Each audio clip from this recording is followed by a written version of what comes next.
Oh my goodness. Happy Aloha Friday, everybody. I want to welcome you guys to the AbbaCado show.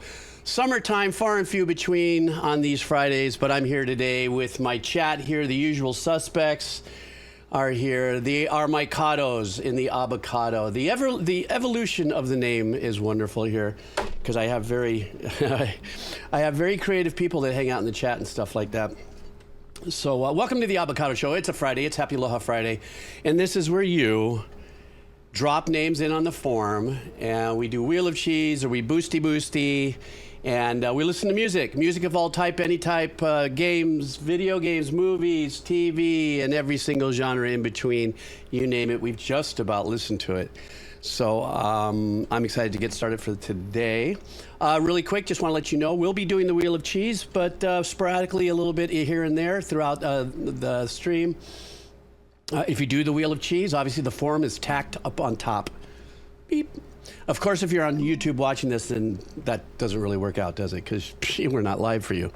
But nonetheless, if you're enjoying the journey, come over to Twitch, hang out. You hit that button on top of the chat, put your song in there, spin it on the Wheel of Cheese or boost it, and that's how we do it. But if you do just the Wheel of Cheese, the only caveat is nothing over 7 minutes. Okay, so if it goes 1 second over 7 minutes, the Cados and the mods send up a flare, and I've got to nuke it. But it doesn't mean you didn't win, because everybody knows me. If you made a mistake possibly, or you didn't know, you always get another chance. As a matter of fact, I do have a makeup from the last time we did Wheel of Cheese, and somebody put a long one in there. And so I don't say, you're good. No, I just say, hey, come back a little later, because that's the altruistic kind of guy that I am. So bad. God, I'm so short yellow bus right now. Okay. And I could say that because I was, before anybody starts to cancel me. Brah. Okay, so let's go ahead and start. Actually, we're going to start. Oh, Makuzia coming in hot. First of all, hi, Makuzia. How are you? I hope you're doing well. And thank you, very kind dono. Mahalo, mahalo. So, Makuzia, what are you bringing us today? Makuzia brings to us the band. Never heard of this. At least I don't think so. You guys have ever heard of Ironmouse? So let me see. The message is, Ironmouse is a VTuber from Puerto Rico, who studied operatic singing while in school, but has an immune deficiency disease that forced her into isolation and led her to being bedridden for years. Oh, it kind of reminds me of the story of like Ren, right? I guess he has Lyme disease and stuff, the same kind of thing, you know. Due to infections in her lungs and deterioration, had deteriorated to a point where she had to have an oxygen concentrator attached to help her breathe, and was told she would likely never be able to sing again. So she started VTubing as a way to not feel as lonely, and became popular enough that she could afford treatment that helped her slowly recover. That is so badass. What a great story there. In the last few years, her voice has recovered enough that she is able to sing again, and started releasing original songs and covers as part of her VTubing activities. She has also raised millions for charities that help people with the same condition she has. Talk about altruism, right? This is her latest original song, composed by Starlight Daryl, instruments performed by Budapest Scoring Orchestra. Wow. This sounds badass. Okay, guys, and this is what it is. So the name of the band is the name of the artist, sorry, is Ironmouse. And the name of the song is Music Box of Fate. So let's go ahead and let's go. Thank you so much, Makuzia, for bringing, seems very, very special. And YouTube is giving me a rash, as you can see. It keeps just ring. Wow.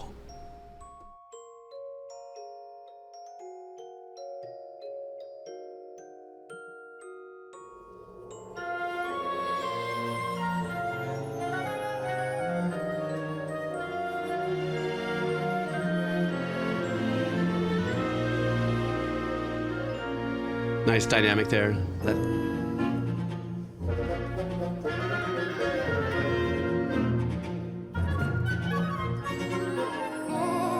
night, through every nightmare alone.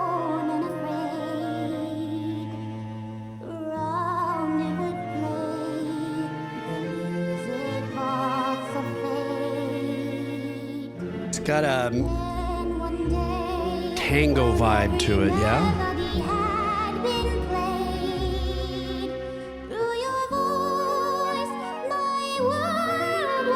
Ooh, beautiful. I love what the reeds and the flutes were doing there.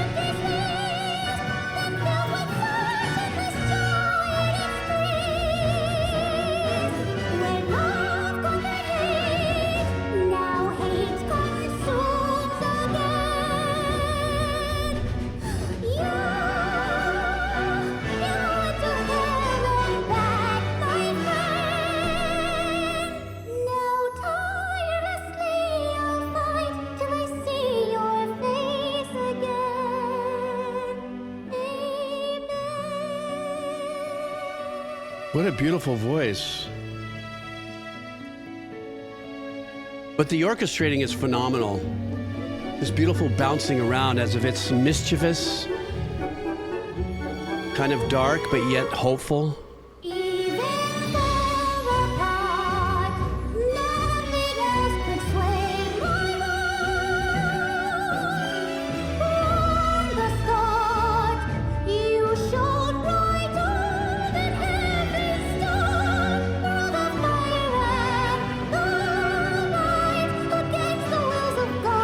I love how the horn section is following her melody.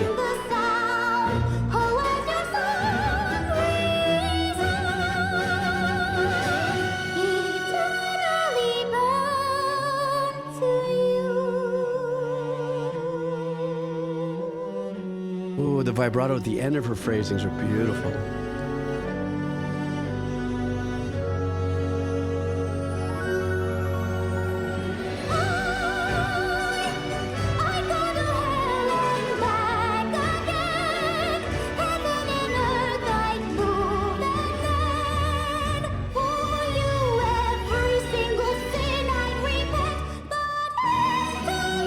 Wow.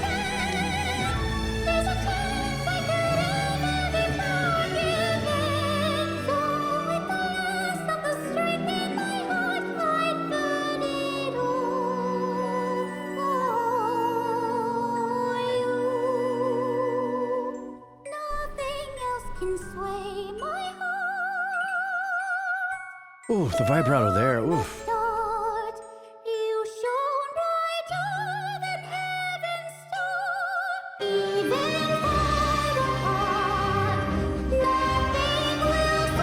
Nice modulation there.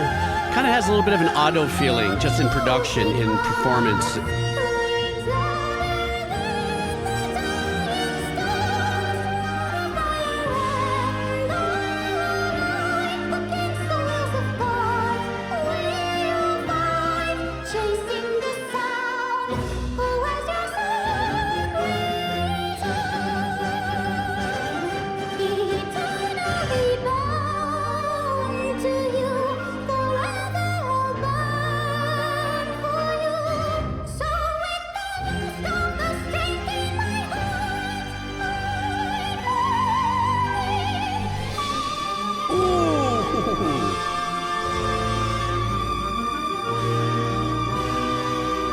Great horn sections.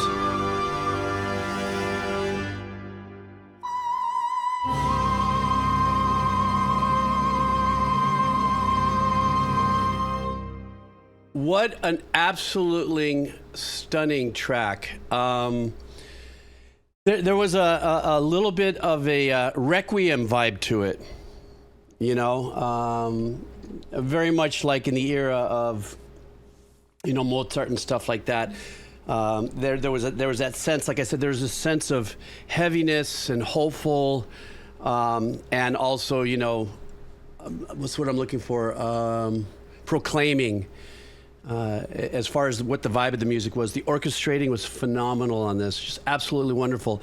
I love when orchestrators have the opportunity in a piece like this so that the instruments can dance around and do things and answer back in their tonal zones, where a bassoon might be boom, and then an English horn or a clarinet might answer da da da da boom boom boom ba da da da da. That very unique dancing. It's arrangements. It's sonic choreography. Her voice, I don't know, and I don't know. I'm sure she sang that. It's just the tone of it and certain things. I was like going. It made me lean into. Is there some kind of side chain work that's going on? Not because she's not obviously capable, because she's more than, without a doubt, is. But just wondering if there were certain things, because when I heard a lot of her vibrato was really super fast, and then, you know, without changing the quality of the tone of her voice, there was at the end of the phrases that had beautiful, soft, just buttery vibrato at the end and stuff. So it was a very unique vocal performance for me to listen to. I guess, is that what it is, Fentool, if she has the voice of a small mouse? Maybe that's where there was a little bit of this when I said this kind of is ringing Otto to me. And I know Otto is a very big part of our listening experience here. So that's just what I have to reflect on. I will say and go back into the fact that I loved what the orchestrator did, or the composer, because her voice is beyond Ginsu knife. You know, if you notice her voice, it seemed like they definitely rolled off from like 10,000 K, maybe to keep a little bit of the brightness of the tone of her voice kind of tame, if you would, slightly. But I loved how the composer utilized the horn section in unison of what she was doing, because it added richness and thickness to it as far as listening to it in its tonal representation. So it wasn't maybe too, you know, blade cutting sharp, and, you know, giving it some little bit of warmth and body and support to it. But this was a beautiful track, and what a great story, Makuzia. That's absolutely such a great story. What a great way to open up the stream, and I really, really appreciate it. I know everybody here seemed to have liked it too, so thank you so much, man. And I hope you're doing well and have a killer weekend, and thank you so much. That was very kind. Appreciate it, man. Okay. Next up, we have Ginger. Ginger, who is unofficially the PR person for Vylet Pony. I'm kidding. It's just, you very much love Vylet Pony's talents as much as I do, so excuse me. Thank you for coming on in here. And we are doing another Vylet Pony here. And let me see here. The name of this, now, you know, she just released this brand new project. So I listened I listened to a third of it. I hadn't listened to the whole thing, but I'm sure it's pretty long and rich and with Vylet Pony techniques. So this song is called Comet Catcher and the Reek Fish Lightning Bolt. And so there's the lyrics are here for me to read while we go through it. And so let's do this. The song ends at 54:42. Okay, hopefully this is starting off at, okay, whoops, got to go all the way down here. Okay, here we go. So this is from Ginger. We've got Vylet Pony coming up. Let's see what we got going on here. Here we go. If you've had enough of that, like those experiences happen where, you know, you feel like, oh, something's wrong with me, or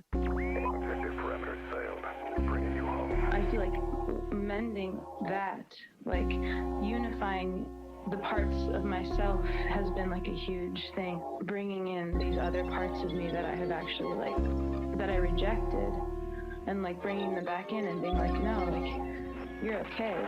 They say the war is over. My war ends with you. In the nest we had laid, our innocence marred. You watch from the mirror as we make love to the stars. Phantom, now hear me. Oh, first of the May. I love the breathiness of her voice. As the trail goes cold, I finally pray.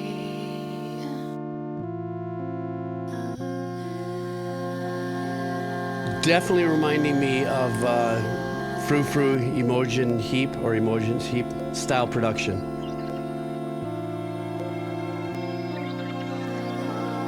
which for me to pull that is incredibly difficult because Emotions Heat Proof was phenomenal, and Violet Pony is at that level as far as I'm concerned.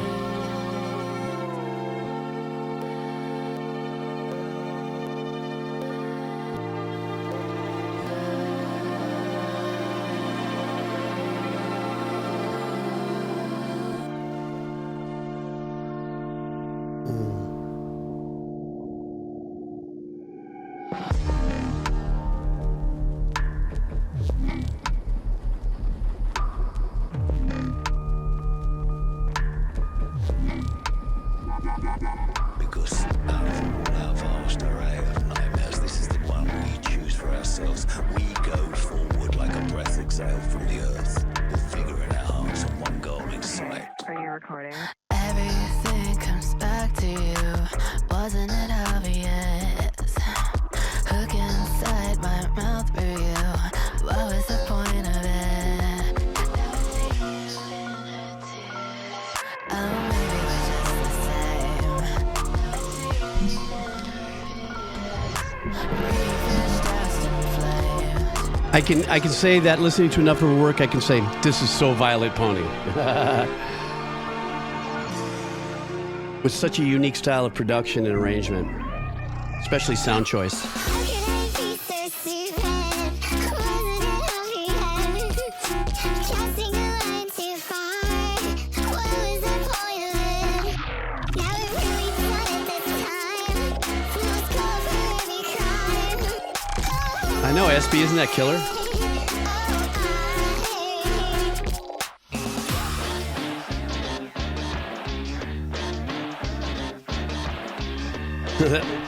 Little funky guitar riff and that ham bone organ.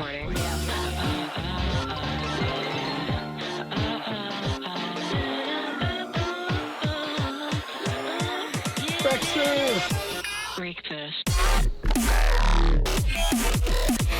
Hope we can bring in the dubstep.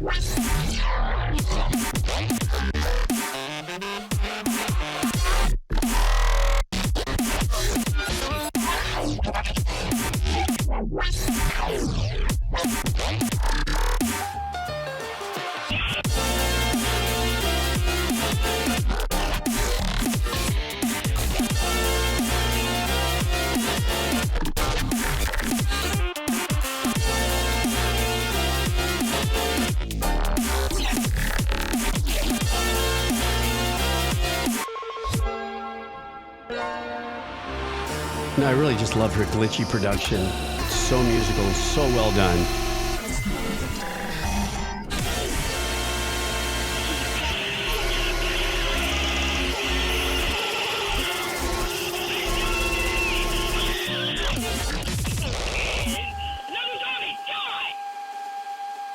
And like, you know, up until that point was just like really beating myself up all the time about a lot of stuff, Very creative to put this intermingled narratives through it. allowing other people to do it too.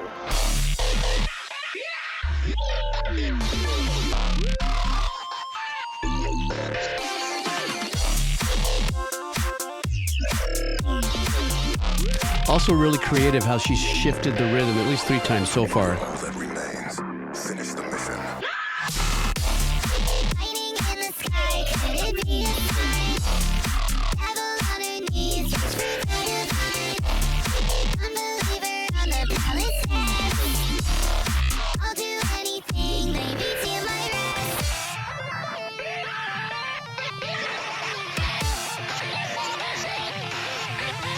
Franco, Sergeant of the Master Sergeant, most important person of Extreme Sergeant to the left. It's another one.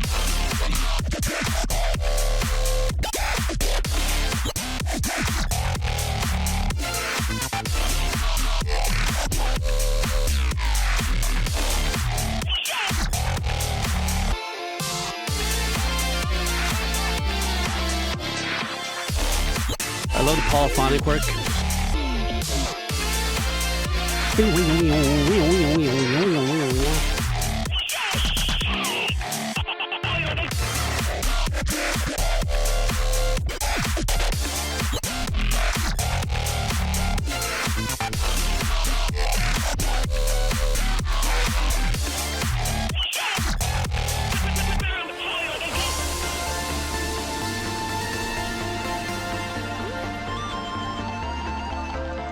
Well, I like this. This is a great section right here. Calling in the ghost of Madonna.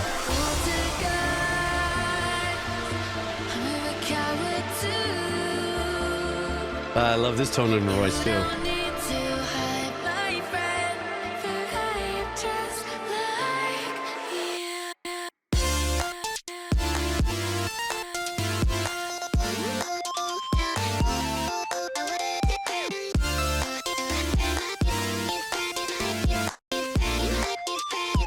That little TR-808 kick drum of hers.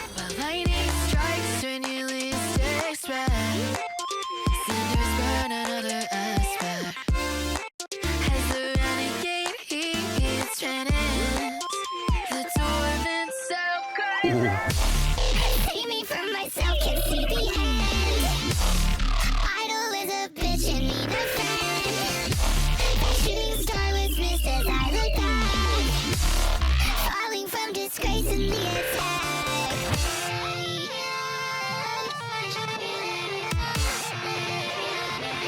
Break up.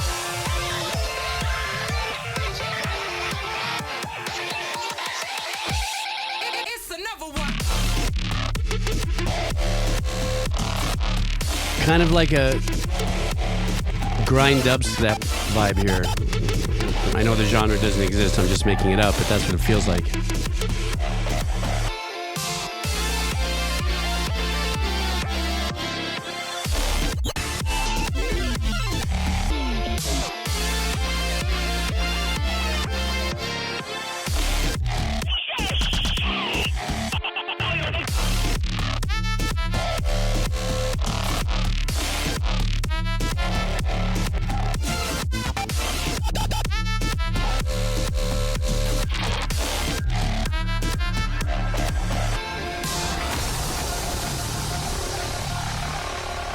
There you go. That's the end of the track there. It's probably going to run on to something else because that's what she does best. I'm curious. Yeah, perfect. You know what? That's Vylet Pony. She is tremendously talented not only with her musical skills, her editing skills. You know, it was a very wonderful podcast that we did together. She's extremely articulate. She thinks on many different levels, you know, kind of in a matrix way of thinking. You know, blue pill, red pill, or is it green pill, blue pill? I forgot what it was on the matrix, whatever. Very articulate, very vested in her art form. Also very much in the conversation of, you know, we use whatever we use to make the music that we make, which I stand for 100%. I'll die on that hill with her. You know, I'm not one of these curmudgeon-y older people that might say, well, you're not actually playing an instrument, you're doing this. No, that's bullshit. You know, that's like telling my dad, who's made a tremendous career, and he never played bassoon, clarinet, oboe, strings, you know, harp, horns or anything, but he orchestrated for all of them, you know, and made a killer living at it, but never played them all. You know what I'm saying? So if you have it in here, if you find a different way to put it out, whether you're playing the guitar or you're finding samples to reshape and stuff, I don't care. You're still, you know, teeing off in that same knowledge base of arrangement, and that's what she's got there. Another thing that she did on this particular track that I really enjoyed is we heard a couple types of her voice. Sure, a couple of them were, you know, all gadgeted out, you know, and side chaining, auto tuning as an effect. I love the tone of her opening voice, that very soft, breathy part of her voice, and she had on a couple notes, the most subtle little vibrato.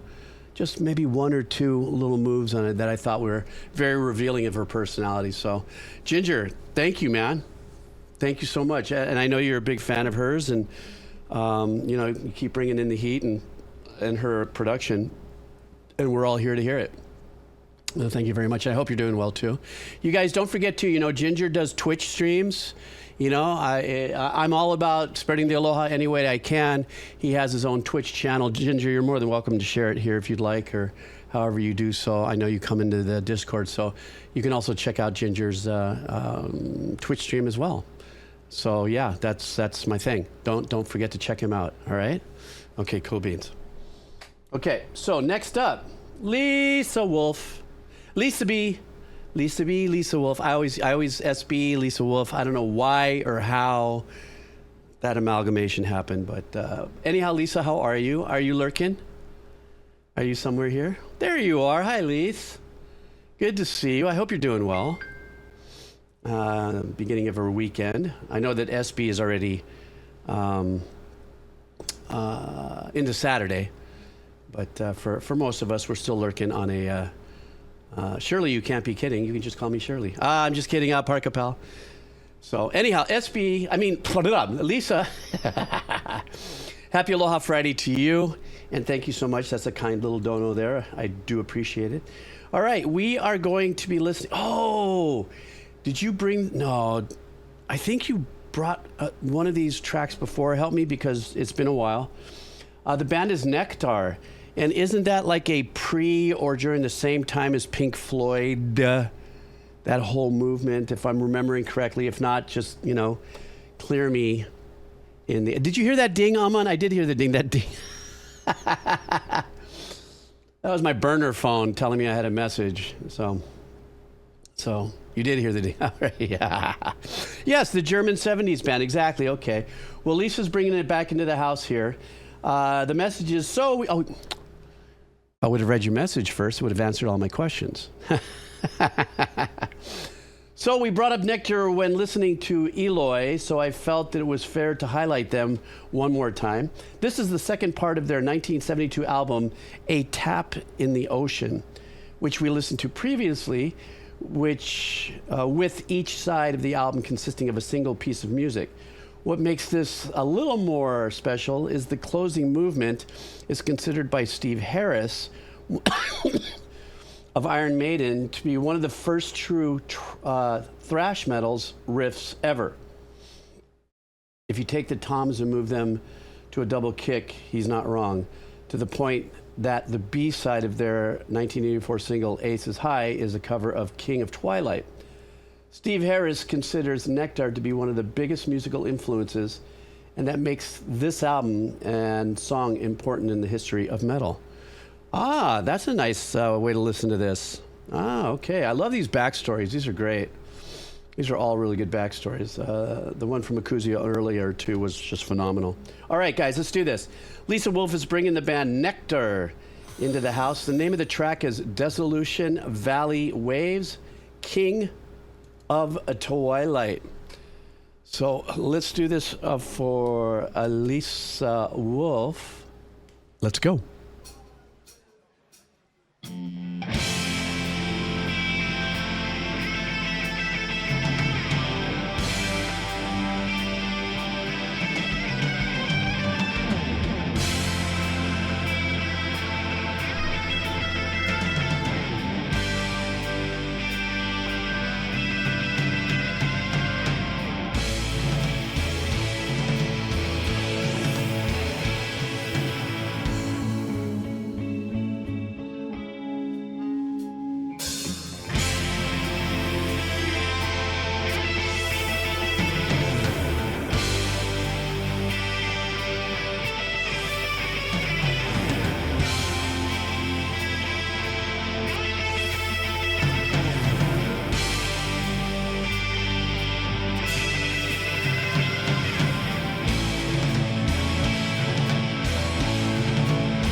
We search the oceans deep and wide,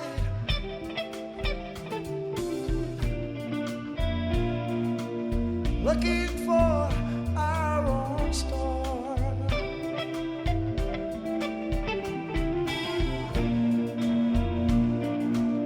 Playing with the I love what the bass is doing. I just wish I could hear it a little more.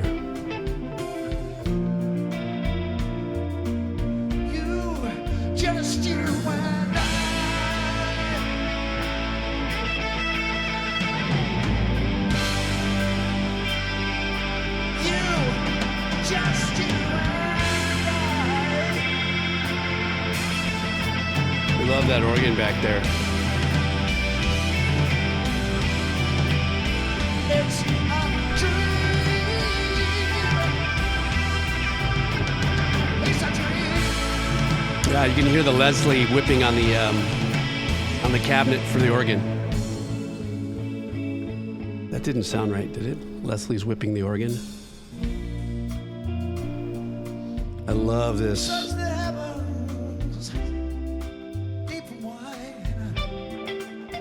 I wish I could hear the bass a little more. Looking for our own sign.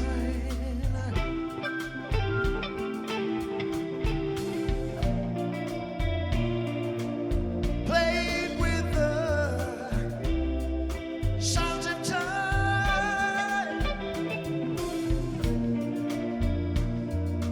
You, just you and I.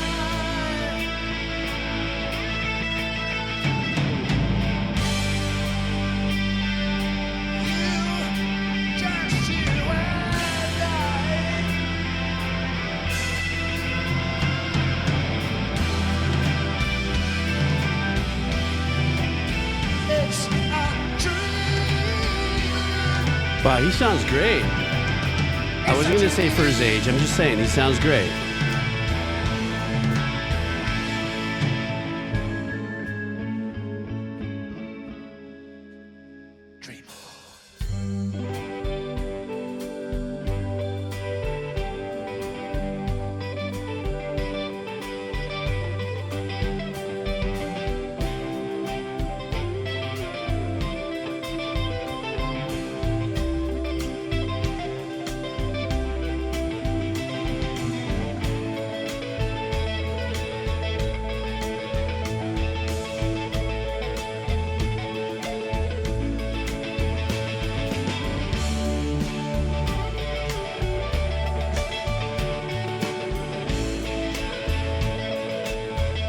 I love the phaser that's being used on the electric guitar. It's light, but it's really nice.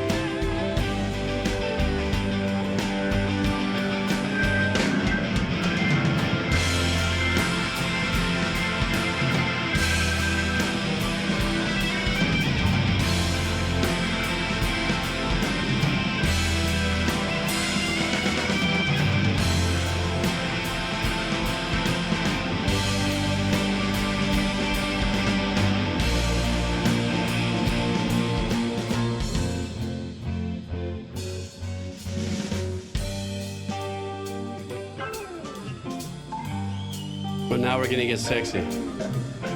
Sexy psychedelic.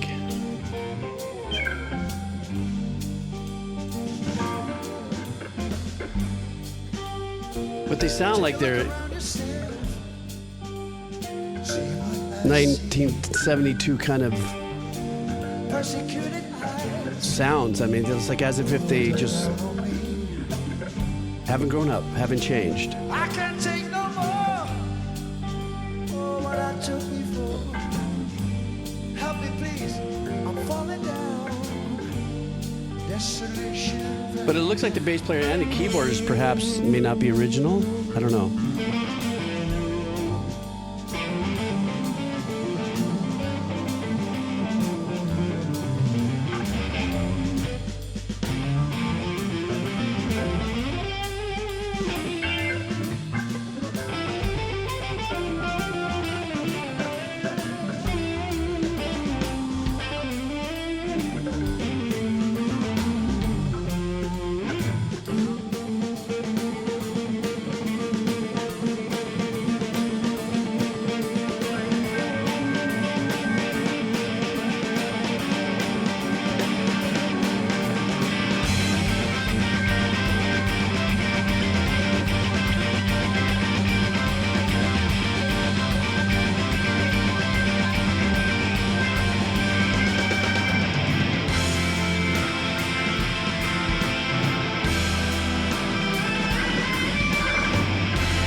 Ooh, that chord change there reminded me a little bit of a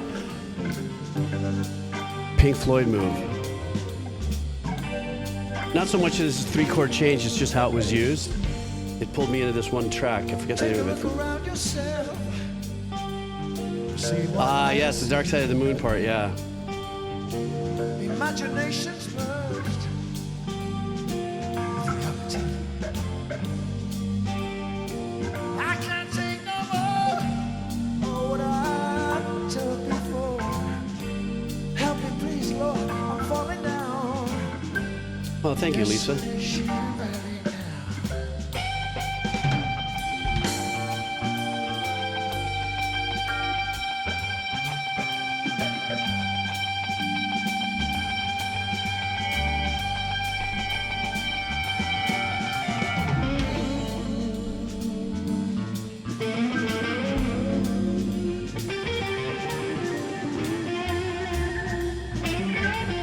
That's Psycho Delay for the guitars.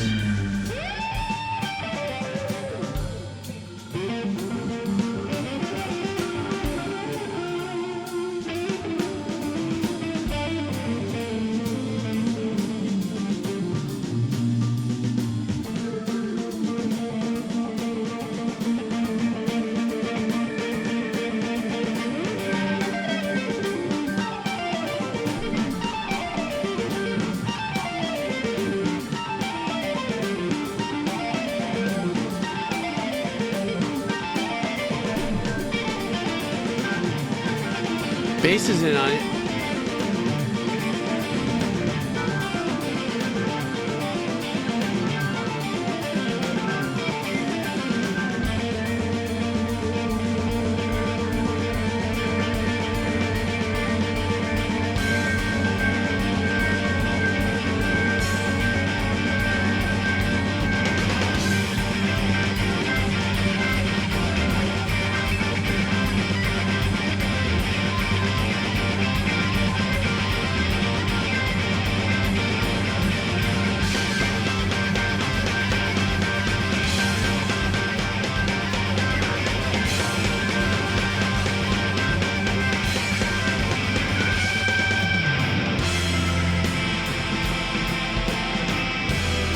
That wasn't easy. What the drum was doing there, holding the dot, dot, dot, dot, dot, while the right hand is doing the cymbal work like that. Or it wouldn't have been easy for me, that's for sure.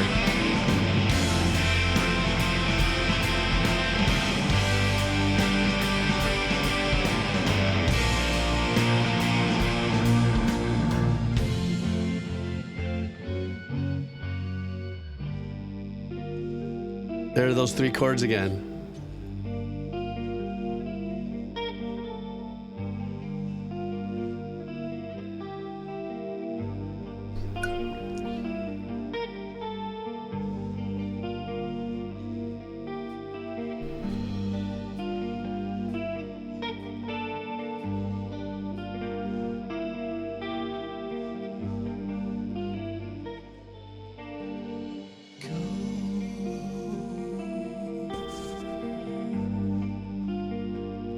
I don't know why when I see him I think of Steven Wilson.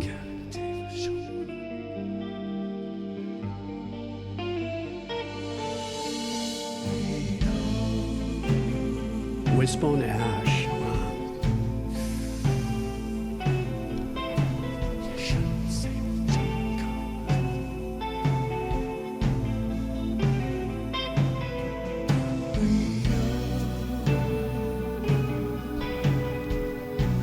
I'm thinking non-offensive for sure. It's a great journey.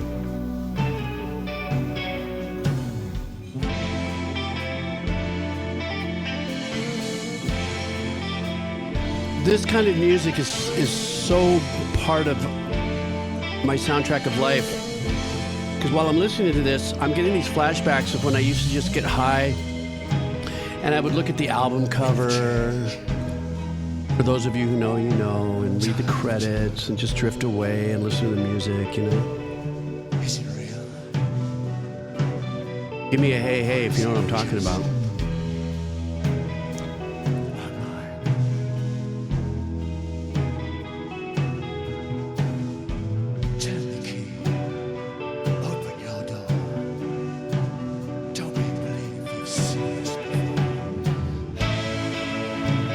Yeah, the drummer's using a mallet for the cymbal work. I like that.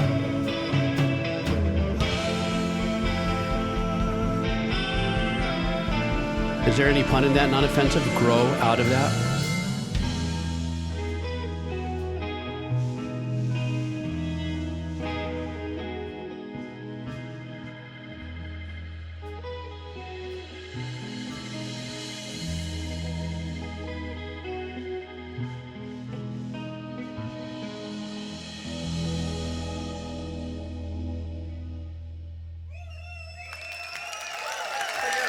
Was that it, Lise? Such a great track.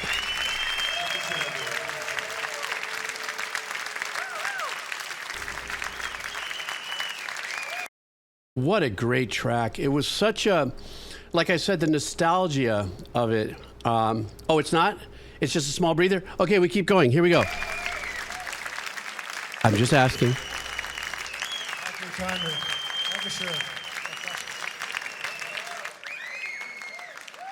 Okay, let's rock it up a bit. How many remember this one? Oh, let's tear it up now. Okay, gotcha. Maybe that first track was their heroin moment.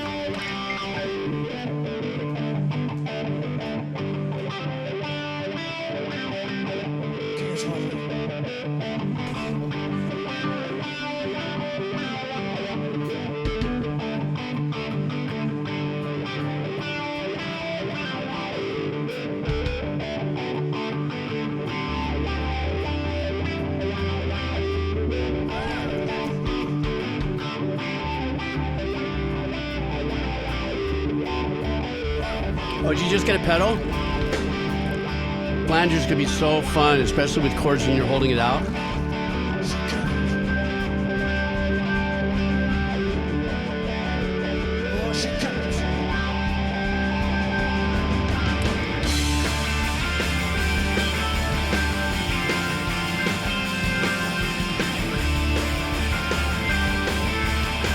Drummer's crushing it, but it looks like Eeyore sitting there. That's what you get when you play that long.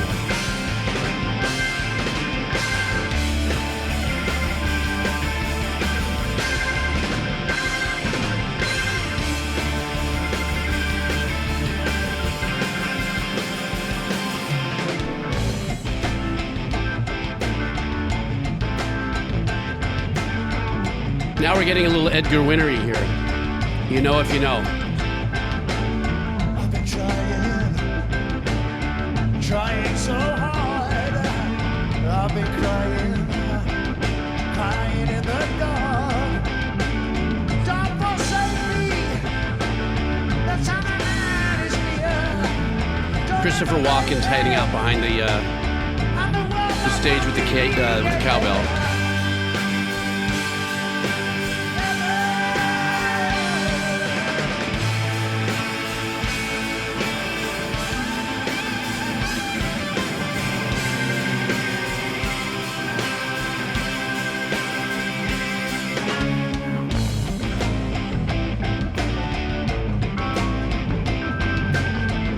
So we'll hear little hints of the melody in this, you're saying. Sick and lonely, waiting for you. Sick and lonely, wondering what to do. Can you hear me when I say to you, you give me your head, I give my two to you.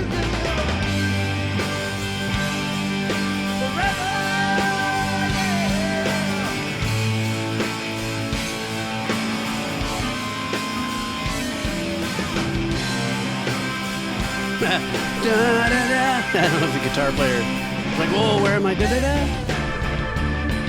Oh, it's a top views.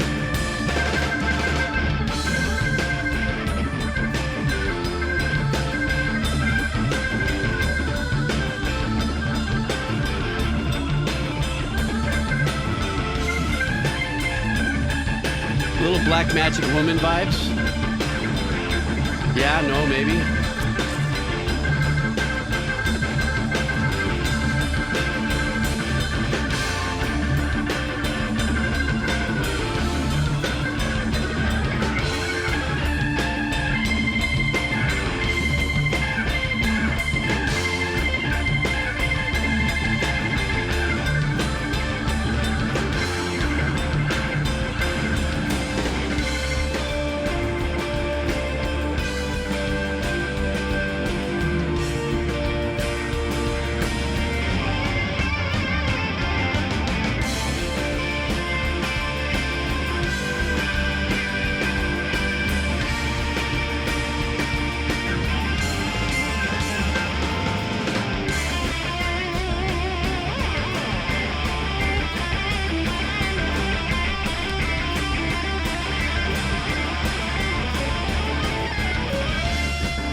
this is what I would consider the wailing section of the track, because he's just wailing on that thing.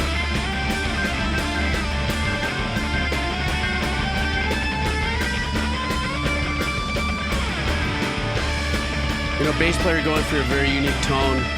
I'm sure he's got a bunch of axes in his rig, but that Rickenbacker, ooh.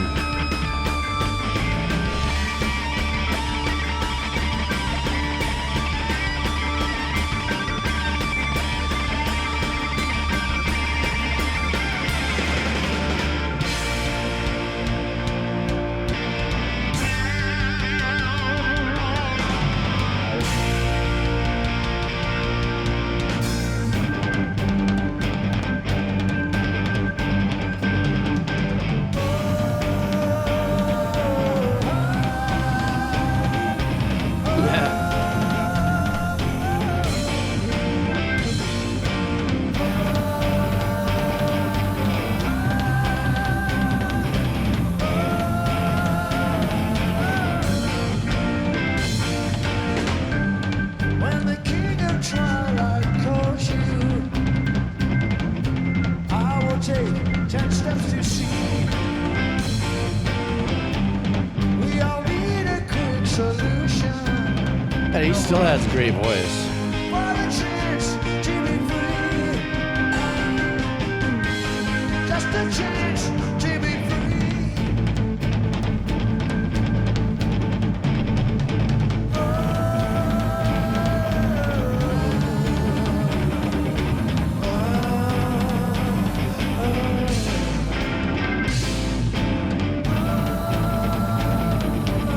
Lisa, this must be that section where it was thought of that, you know, it had that kind of thrashy vibe, except, you know, he's using the toms here instead of kicks. Kind of a chuggy.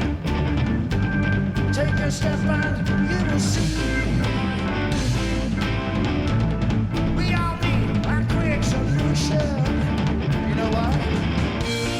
For a chance to be free. Just a chance to be.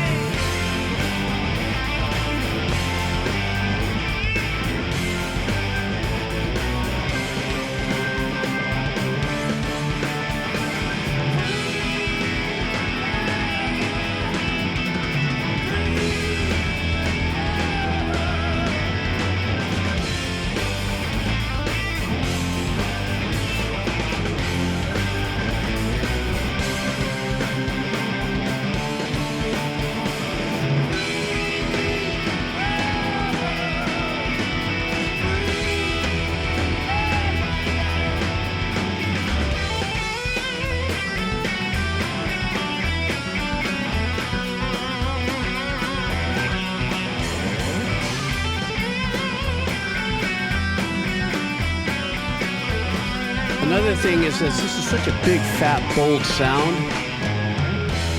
One guitar, one bass, one organ, one drummer. You know, it's not two guitar players. And then, of course, the vocals. It still sounds so full, so fat.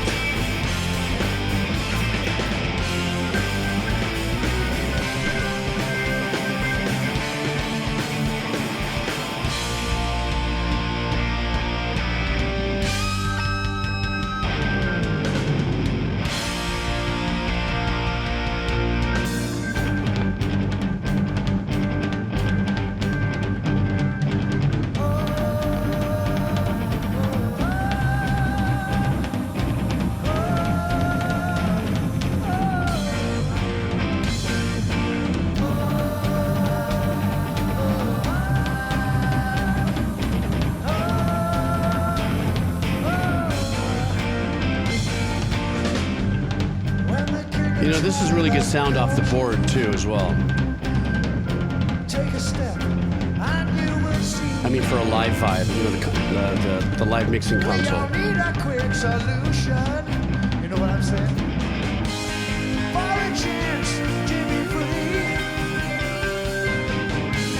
Just a chance to be free. Wow. Okay, now I believe that's the end of it.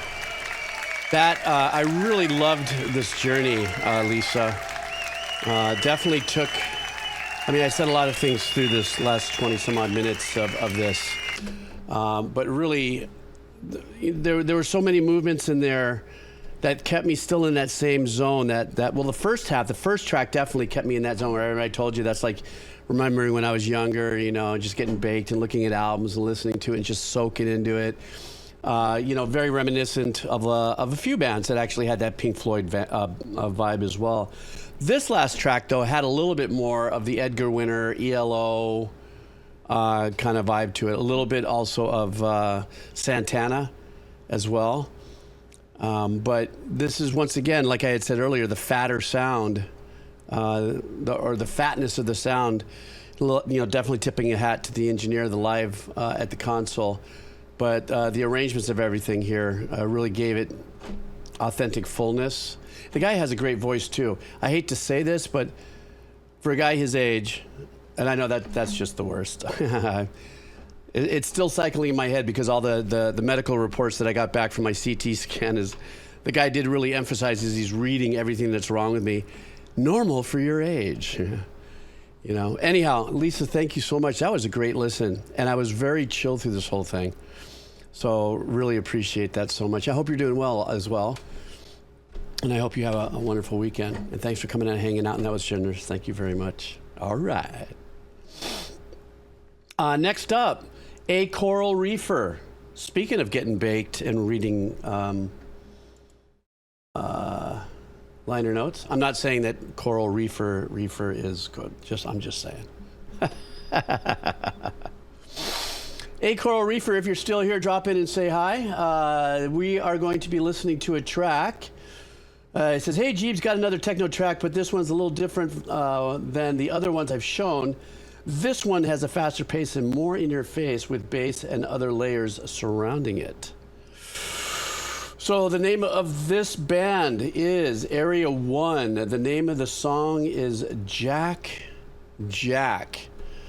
So this is coming from A Coral Reefer. Let's go. As soon as YouTube says it's okay for us to let's go. Uh-oh.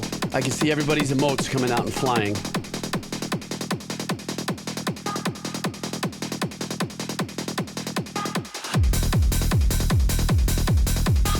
What a classic sound, that kit.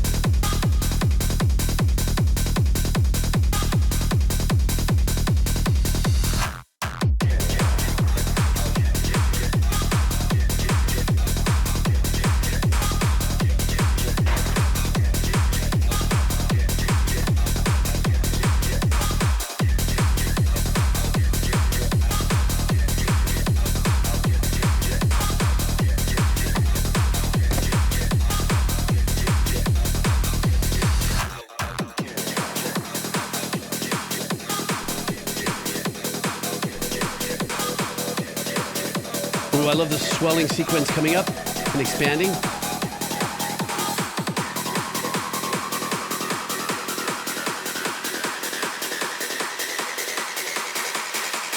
Okay, here we go, big reveal.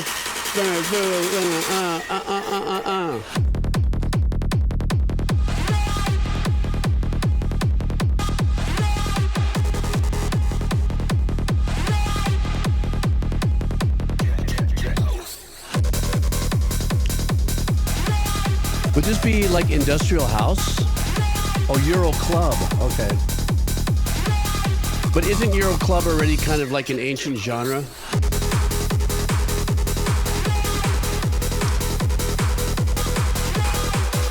Progressive psytrance.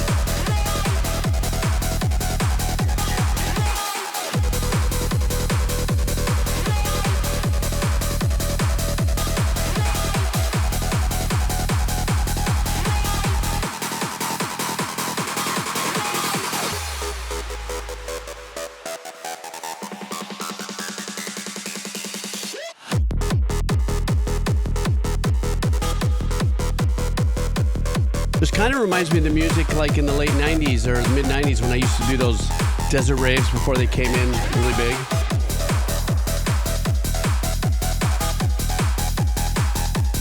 Yes, I've been to one.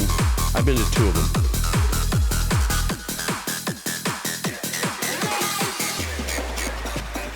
Ash Demented, thank you. How are you, buddy?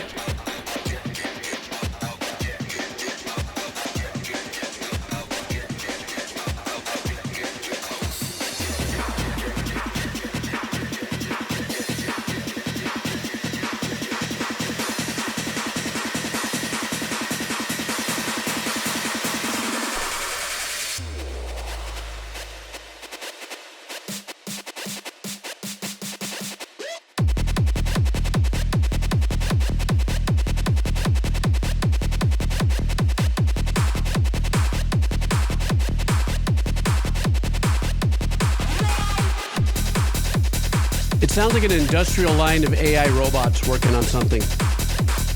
Like if I was going to use this against visual.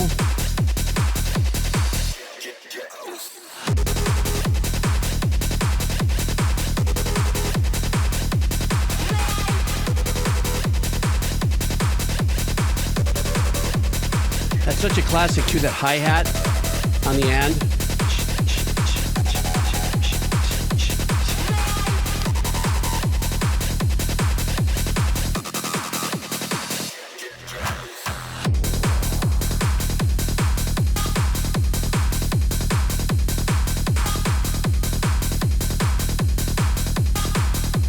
Little distorted duck bark.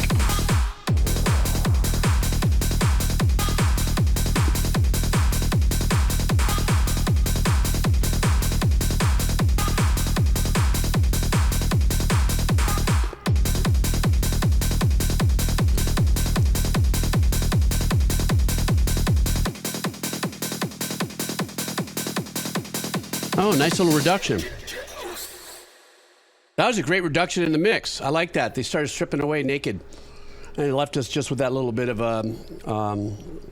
a sampled voice trigger there. You know, tracks like this actually does have a place in my soundtracks, in my playlist. As funny as it is, there's not a lot of them, but I really do go to tracks like this when I'm peaking. And I mean that in life, not drugs.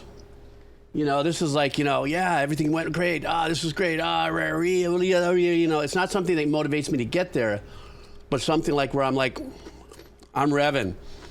I'm running on all cylinders. Everything's running smooth. You know, the motor's nice and cool, but you're just hauling. This is just one of those continuous hauling kind of vibes, you know? Don't we all? Yeah. Very big on the gym, most likely. You know, for people who use this for like workout, riding a bike, keeping a pace. It is a fast pace. So, and once again, with this particular style of music, I don't have a really big, deep knowledge of what the rules are in that particular genre. If there aren't any rules, I mean, there really isn't any rules unless you get super elitist in some of the subgenres in metal. Oh, whoa, did I say that out loud? I think I did.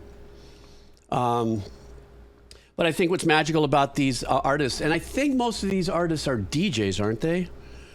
Sometimes I can't tell. I think it's like I don't know that, you know, since that genre, you know, came out, you know, even in the late mid 90s, the late 90s, yeah, it's producers and DJs, Ginger, yeah. So that whole process of building up tracks using, you know, different samples. I don't know anything about it. We talked about this before, what that DJ, you know, table looks like, even though it has little, you know, small tables. You know, I come from the very old school Victrola DJ setup. So, but it's much like Violet Pony, oddly enough. It is creating music from samples, from beats, from things that either exist, or maybe a DJ programs a beat, but then does something with it and locks it into a repetitive sample, or whatever the case is. It's definitely a manipulation of digitally created sounds that don't try to emulate, if you would, live instruments. So they live on themselves. The Victrola name drop, yes. The dog. So All right. Hey, Coral Reefer, thank you so much. You weren't here for this, but you definitely will see this on YouTube. Next up, we have, excuse me, Henderbler. Henderbler, are you here? Well, based on Henderbler's genre that he fired off, it looks like we're going to be listening to a little jazz. Could it be? Warning, the album cover has some slight artistic nudity. It's an official topic video on YouTube, so it's probably fine. But you can hide it if you want. No, I'm not. I will expose the artwork. This is a wonderful song from Yoshiko Sa's third and most critically acclaimed album. Did I say the last name? Sai. Yoshiko Sai. It's from a great period in Japanese music where there was major exploration of genres and a stark importance on musicianship. Very nice. It's the last track on the album and exposes several of the different musical ideas that were introduced throughout the album. Okay, so be it. This is Yoshiko Sai. The name of the song is Taiji no Yume, and this is by our buddy Henderbler. You guys ready for this? I'm ready for this. Let's go and see what we come up with here. What the hell? I have never been so insulted in my life. How is it? You see, YouTube-ish, elitist, you know. Yeah, I'll wait for you to get a new leak. As a matter of fact, send the link to one of my mods. I gotta get up while you get a new link. I'm gonna get a new link. Wait, hang on for a second. But I'm waiting on that from Henderbler, so stand by. Oh, that's funny.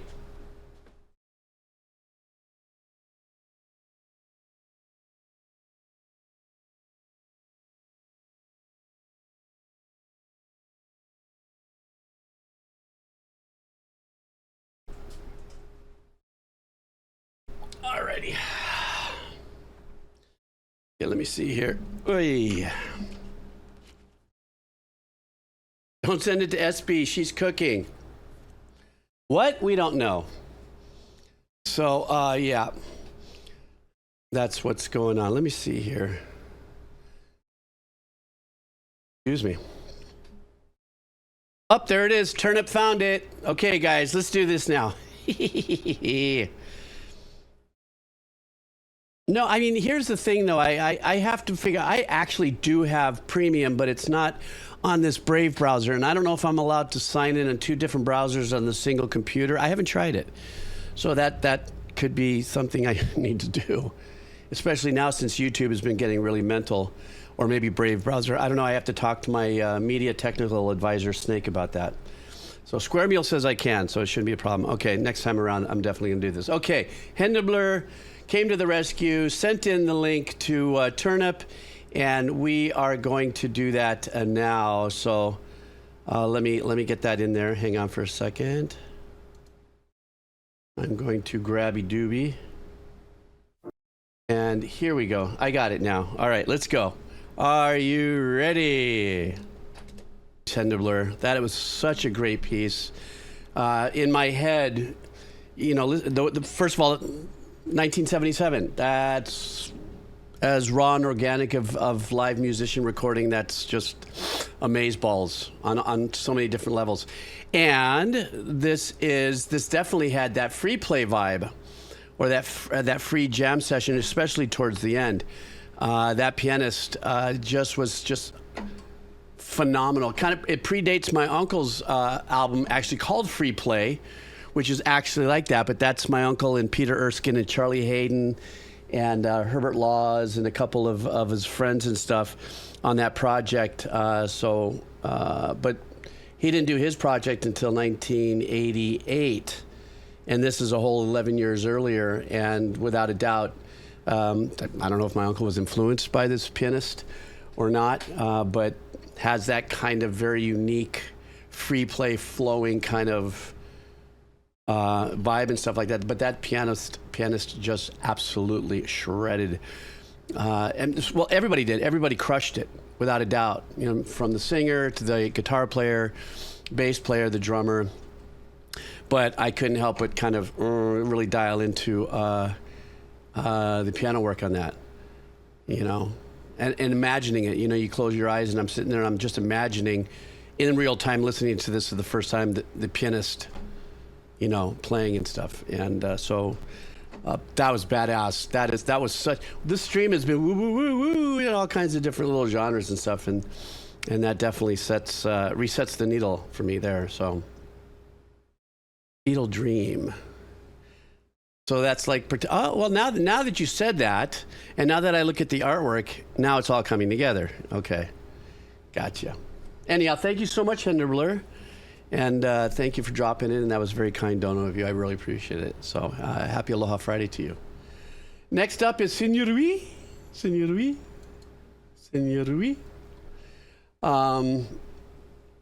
So Senor Rui's in here. I be here, he be there. Senor Rui, we say hi to Senor Rui.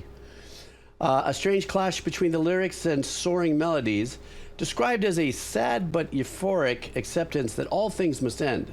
Many have related to this song by equating its tone to their own personal losses, whether it be the end of a relationship or life itself. So Senor Rui is bringing to us, the band, Nothing But Thieves. And the name of the track is Before We Drift Away. So this is Senor Rui. Let's go. And I suck. What the hell just happened? God, I was trying to be so smooth, and I just blew it because I dirshed. How did that happen? I dirshed the link. Oh, no. How do I get the link? Yeah, thanks, Ginger. It's normal for my age. Good comeback. Now they're leaving. I'm sorry. No, don't worry. I'll figure it out. I'll find it. I don't know how to find it. Wait a second. Oh, my God. Everyone's banging me with the old man emotes. Let me see. Active requests. Straight. Help, Turnip. Help. Let me see here. I'm gonna find it. We're getting this. Request administration. I'm looking at my menu here of how to look at the things that I just doinked. He tosses it to himself. Okay, hang on. You leave me alone, everybody. I get to be old. The Velcro on my Depends isn't holding it up like it used to. Redemption administration. Is that it, maybe? No, that's not it. How do I find out what I'm supposed to click on? Oh, previous songs. Okay, thank you. Previous songs. Thank you. Hang on, I'm going. All right, stand by. Okay,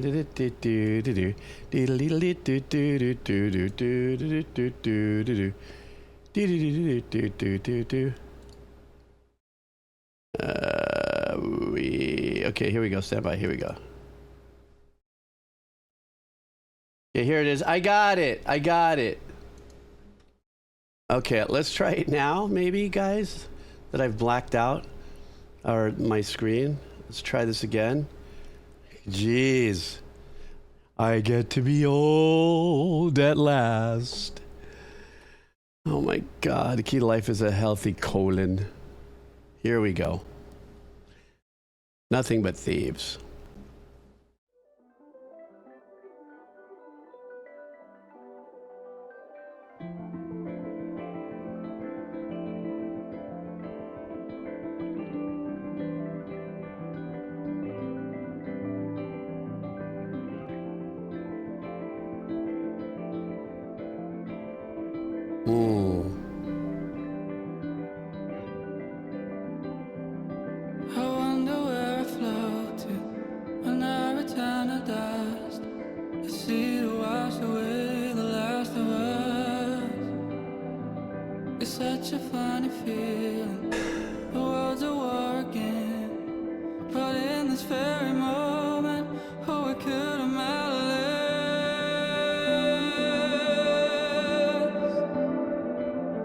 I like how the engineer kind of rolled up the return of the reverb at that last note. Well done. The waves will move as one and separate themselves under the sun. And as we sing this familiar song, this is beautiful. I'm gonna miss your love when it's gone. Will it flow into the river or will it go to waste before we drift away?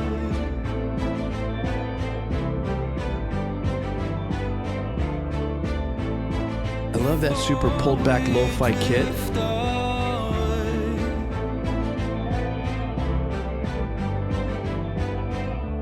Very contemporary ethereal ambient. Beautiful voicings with the chords as well. A clock without a face. Will it feel like unrest or escape? I love the answer back. And as we sing this familiar song, I thought I'm gonna miss your love when it's gone. Will it flow into the river or will it go to waste before we drift away?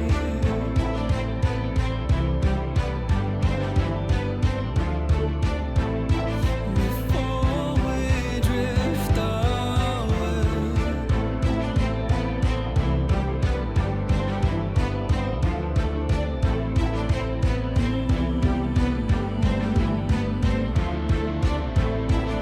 I'm gonna hang on this forever. Hang on to this forever. Hang on to this forever. This is really mesmerizing, man. I really love this.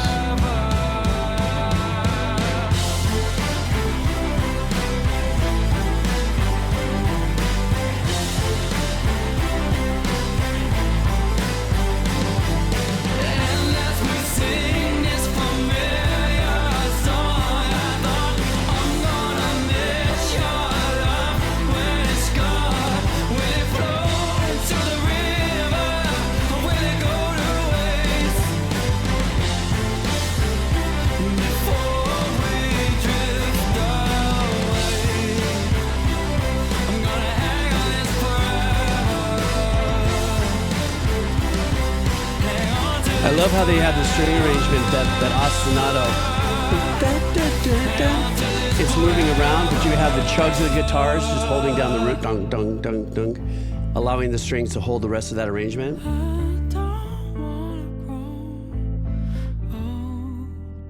Those string arrangements are slightly mimicking this that guitar there. Oh, it's the end?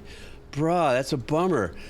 I'm bummed that's the end. I was really getting into it. I love this track. This is playlist for me, without a doubt.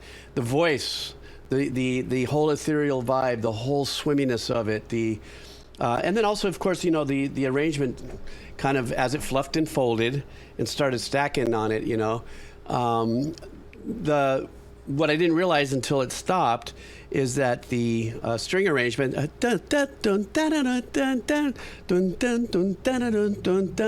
really liked it. It was the repetitiveness of it sets you in this kind of into this groove and stuff. But what was really fun as far as production value, the guitar was just holding, the tonic. The root of the chord changes in eighth note chugs. Bum, bum, bum, bum, bum, bum, bum, bum, bum. So that gave it just a different tone, a little bit more of a buzzy, crunchy, punchy, because the drums came in, the bass came in, it kind of like they took a stance, but it was just a really nice, airy thing that the arrangers did. And let the strings still handle that, without trying to layer something else on top of it. So in the mix, it really stood out really cleanly without them having to enforce it, maybe shove it up.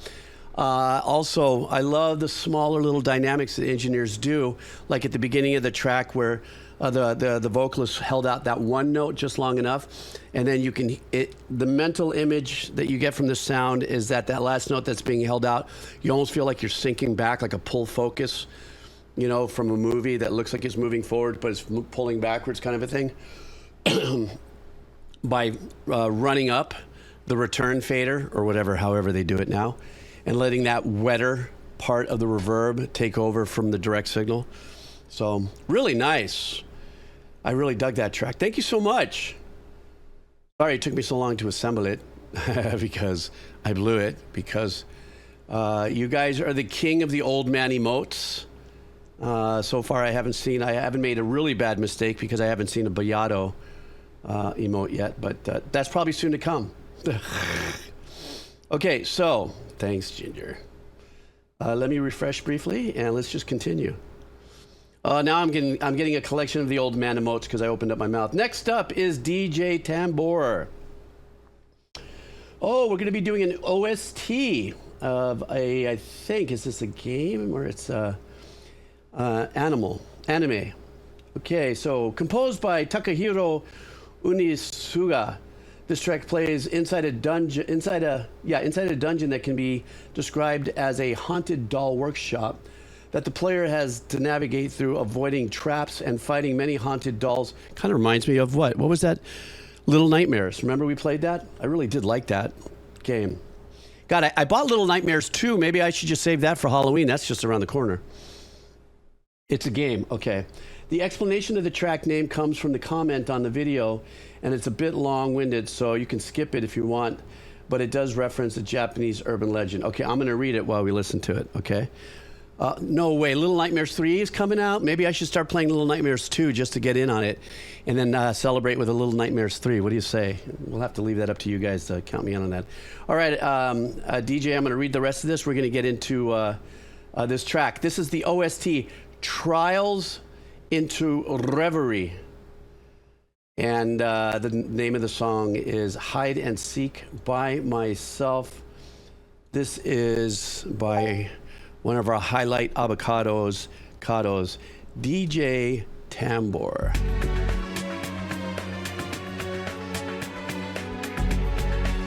Ooh, Senor Reek coming in hot with the comments.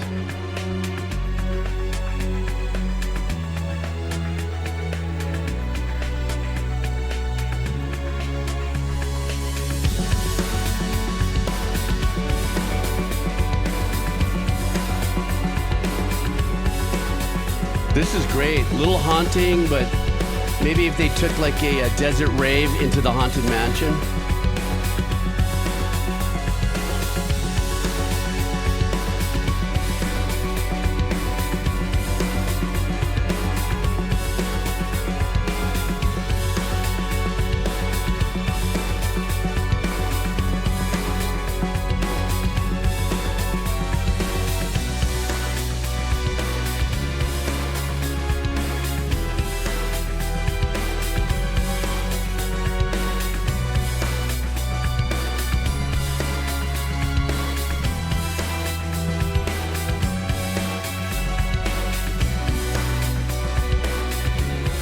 I really like this.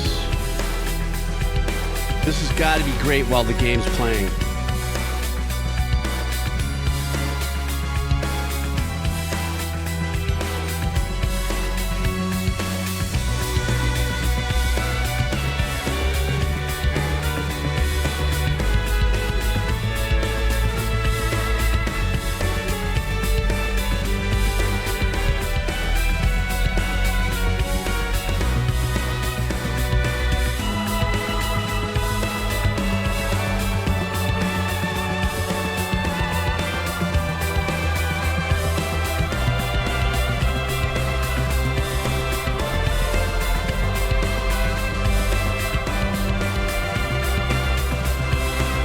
Contemporary play on, classical motifs, if you would.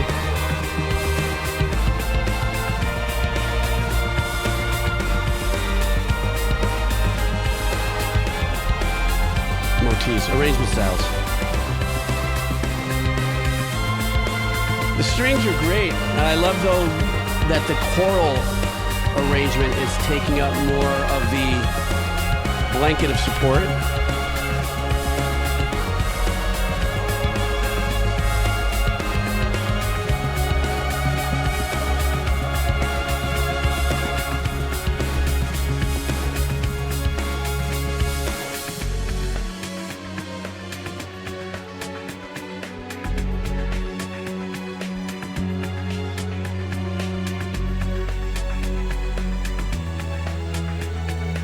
I like that.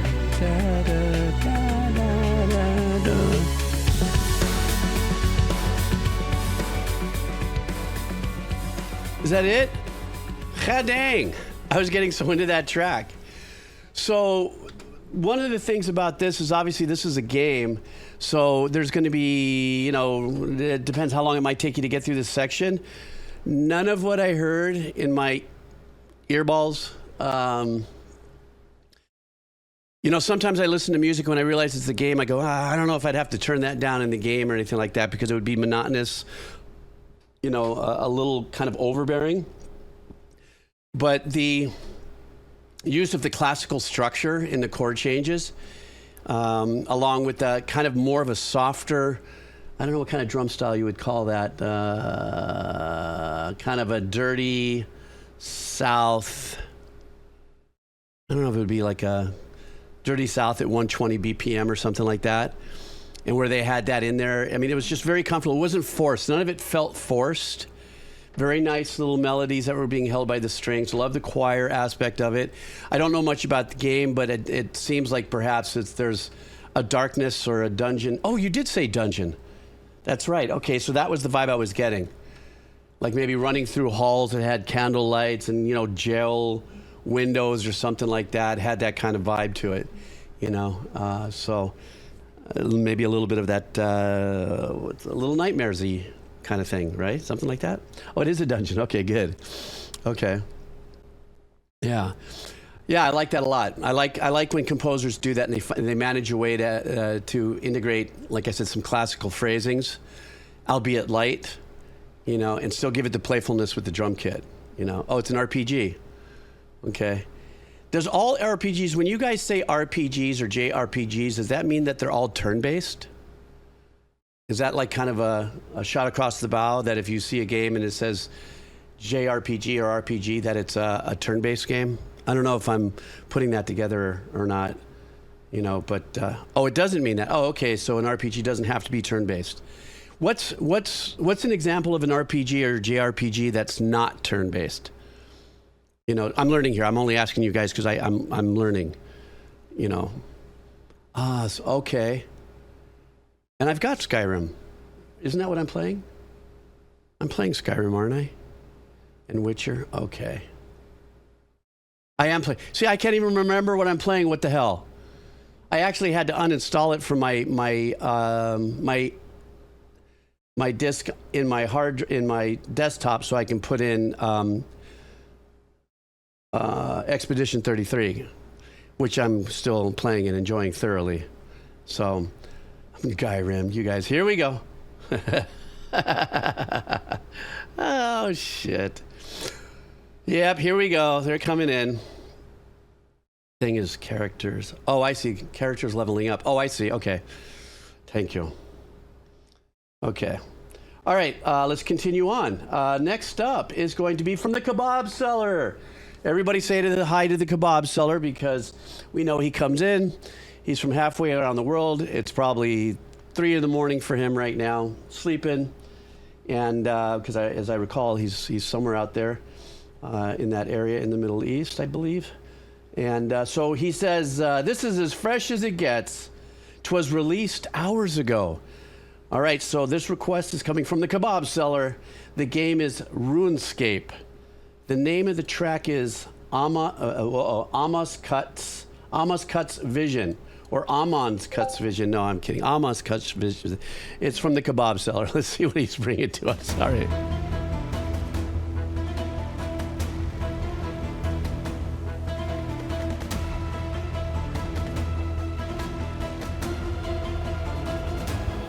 Has that Arabic thing going on?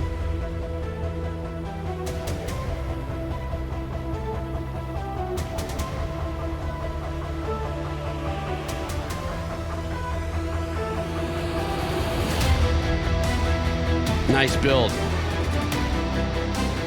Those sample crunch guitars back there, I love it.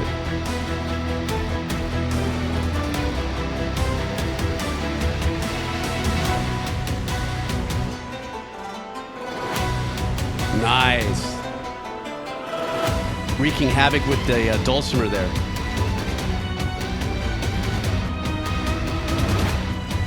But wait a minute, that may not be a guitar sample. I'm hearing a slight chug.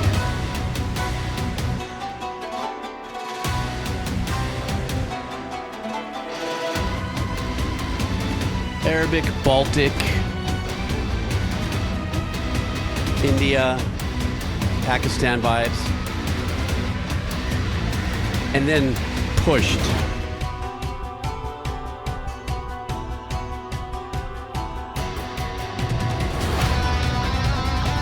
Ah, nice.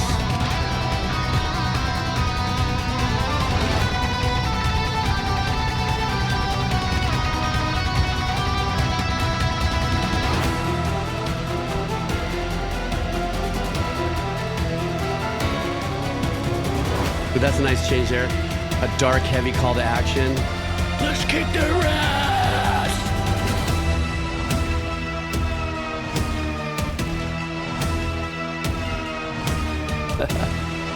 Let's pull that mod wheel.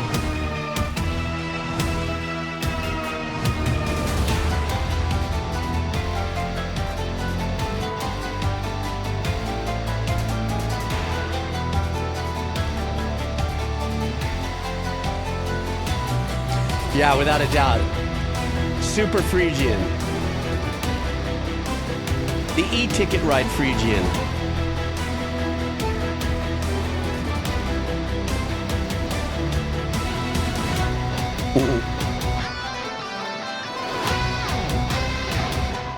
Great mix. The engineering on this is super good.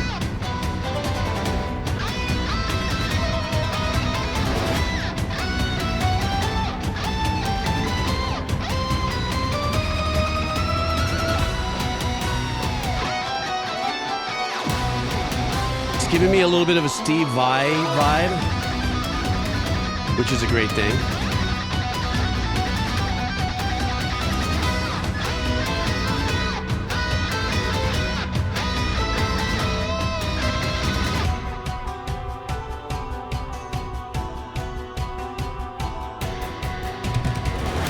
Good music, that's funny.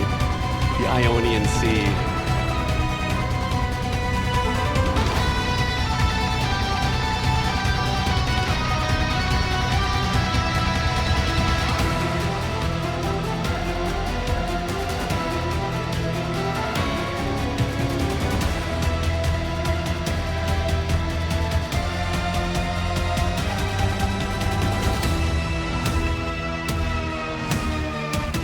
This must be a heavy place in the game, like major boss fight or something.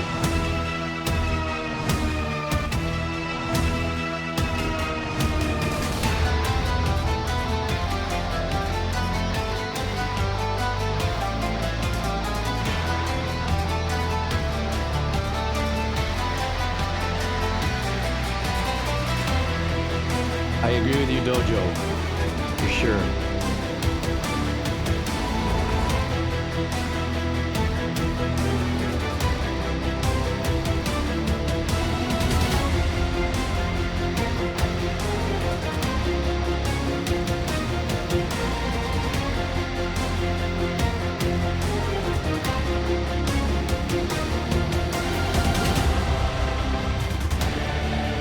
Let's get the choir in there now. Let's go ahead and give it a ball jack. I like that. That's great. That's a good lift.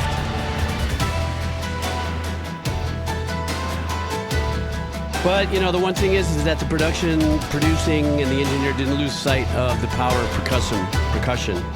Really keeping that up front, you know?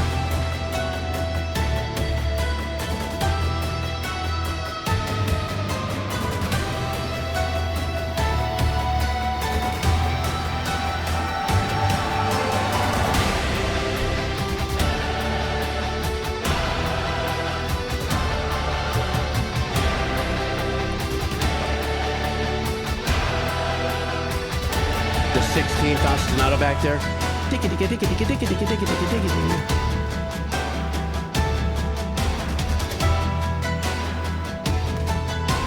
Nice guitar work here.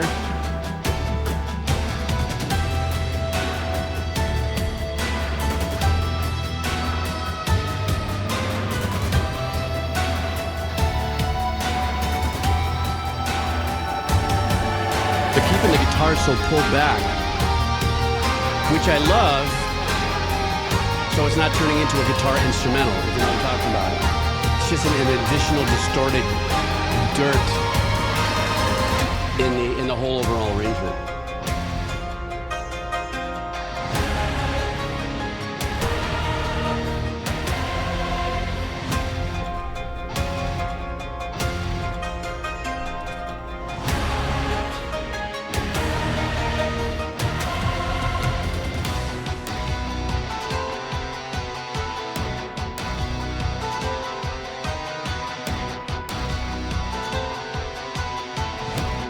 That dulcimer, man, I love it. It's from the zither family.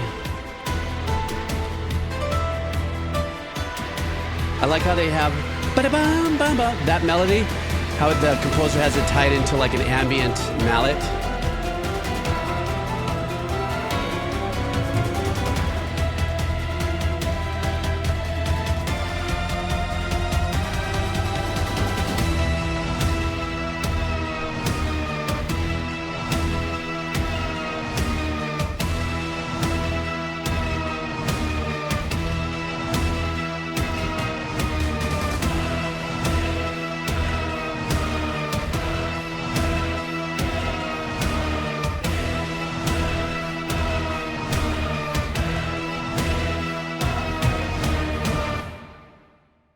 Pounding track, excellent for a game. A lot of percussive punch to it.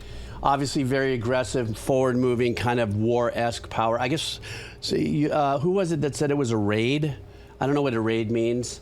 Is that when like a lot of people pile up on one person, or if it's lobby form, a bunch of people, like if it's playing with friends and you do that sort of stuff. What I will say is I've always done works by using dulcimer, but I mean, not live dulcimer, dulcimer sounds and stuff, because I found it fascinating. So I just decided to look it up, and I had no idea if I've looked this up correctly. The dulcimers actually originated in the Appalachian Mountains of Southwest Virginia. It's a thing. That's what it says here. And in the early 1800s, and it's kind of a modern form of the German, I'm going to say this wrong, Scheitholt.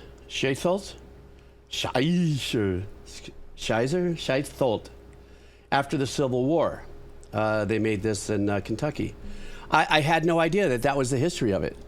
What a trip, the dulcimer. I always thought because of the uniqueness of its sound that maybe it was a stringed percussion instrument from outside somewhere in eastern part of the world, Middle Eastern part of the world. But yeah, I had no idea the dulcimer originated in the Appalachian Mountains of Southwest Virginia.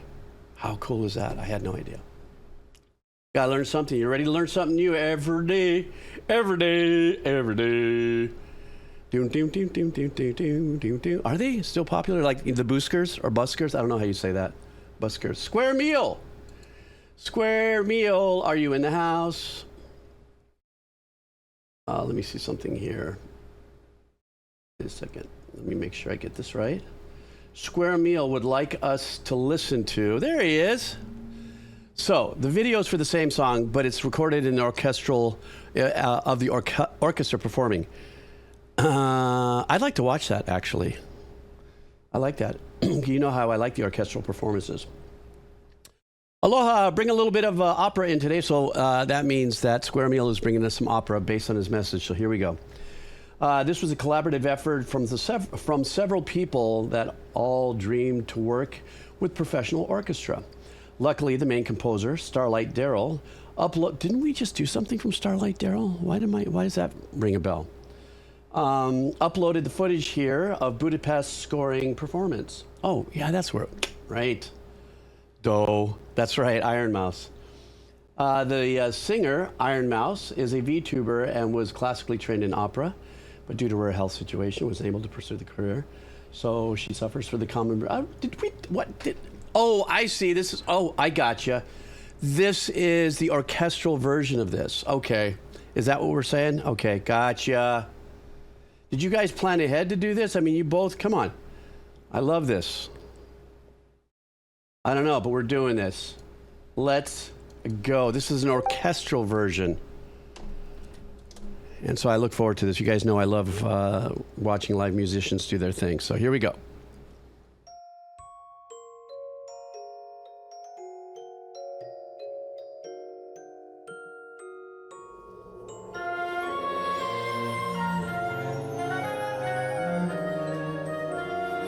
Where's the bassoon? I can hear the bassoon. Somebody show me the bassoon player back there.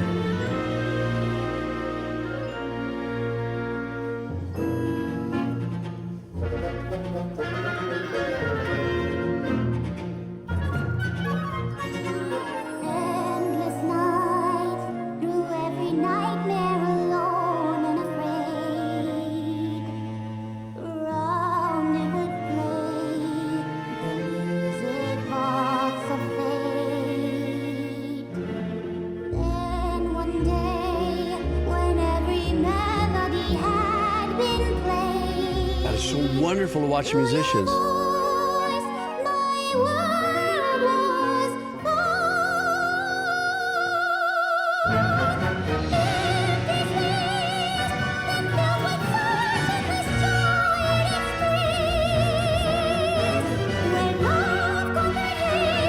That's a very fair-sized section.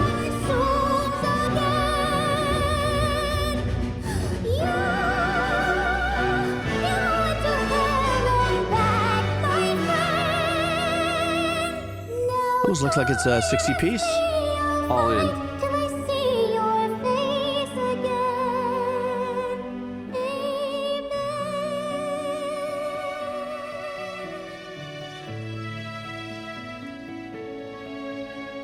Can you hear the harpist?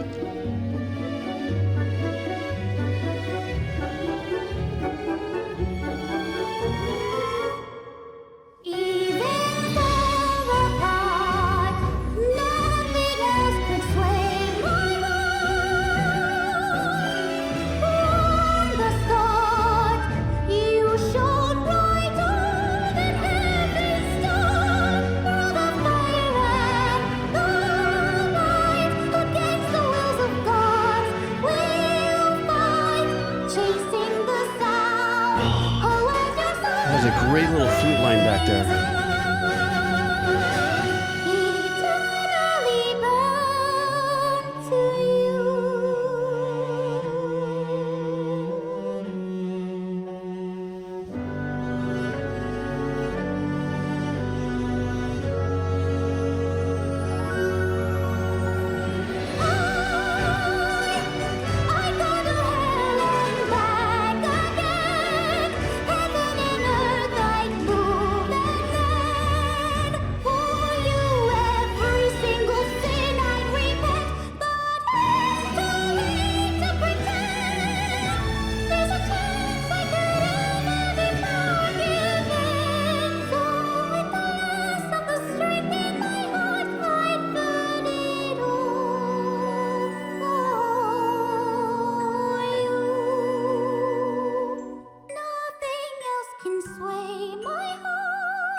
That's what it was. It was the piccolo. Remember, I said I heard that line back there. I said, I wish they'd show some of the percussion guys.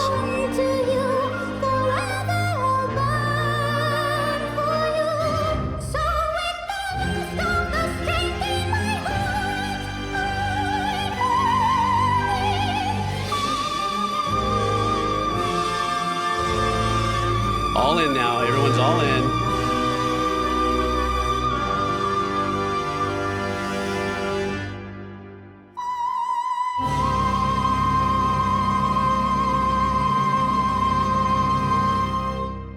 That was so badass to watch. That was so, I mean, yeah, we heard the track already. I had really nothing much to say about the, you know, the arrangements and stuff. But now, I mean, that is such a wonderful experience to hear a piece of music as we did the same exact track earlier in the stream, and then seeing this and being able to watch the performance. You know, it's orchestral live music is not a lost art, you know, and it's thrives. It's just the audience and the listenership of it is changing just because of the fact that the world gets more populated as it does and are going to different genres of music. But to sit here and watch the musicians make this happen with their hands, think about it. You know, we've talked about that. I think we've once had a discussion that, you know, if you take 10 guitarists and you give them the same exact blues riff, they're all going to sound slightly different because of what comes out of their hands, their emotions and stuff. Even though this is a team, an orchestral team, if you would, you know, with sections. Some of these sections, there was some kind of divisi or split responsibilities. There's times that you only saw one French horn playing a line opposed to the full section, and that would be the first seat of each section, might get a task, and that'll be written down on the music, that, you know, single horn line, first seat, whatever.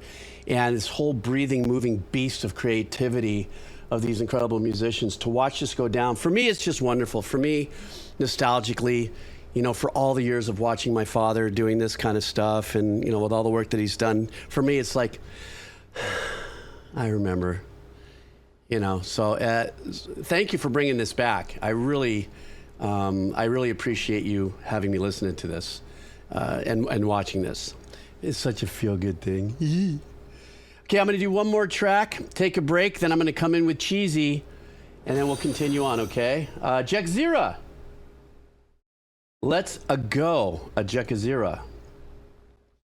Jack Zira says, I was already excited because I was finally going to be able to see AFI again live for the first time in a while later this year, and now they have a new album. As of submitting this in, it came out the night before. Hope you enjoy. All right, this is coming in courtesy of Jack Zira, apparently hot off the press, literally. AFI, A Fire Inside. The name of the track is Behind the Clock. Thank you, Jack Zira. Let's go.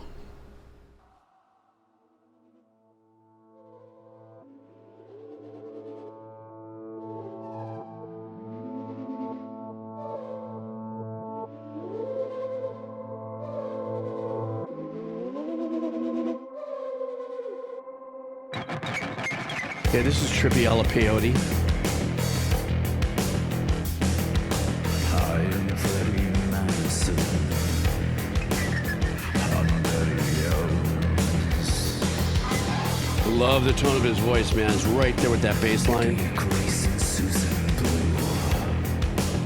And glitter hell. And glitter hell. Green light lit the blue remake. No one will care. Will care to see. Run, come, This is super badass. it's inside you. It's inside me. It's inside me. God, I love how the bass is just grinding it on the eighth notes. I am broken Benny Evans. Behind the clock. Susan Blue and Nikki Grace. Love the sound of the kid on this. A starless walk. A starless walk. Walk. Oh, green light lit the blue remake. But somebody did say, I think it was JB, this does have a very Bowie vibe to it. He's inside you. He's inside me.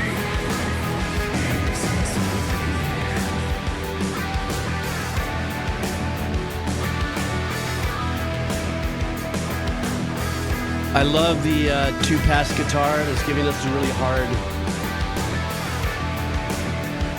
stereo imaging. Almost the same kind of arrangements, but little step-outs every now and then.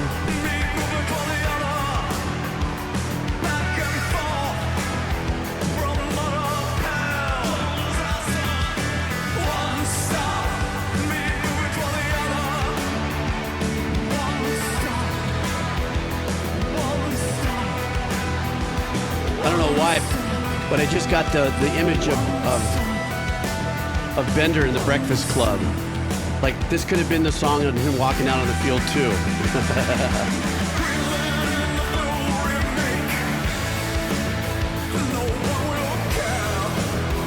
I don't know why I thought of that. Maybe because Brexter put down Lost Boys in the comedy.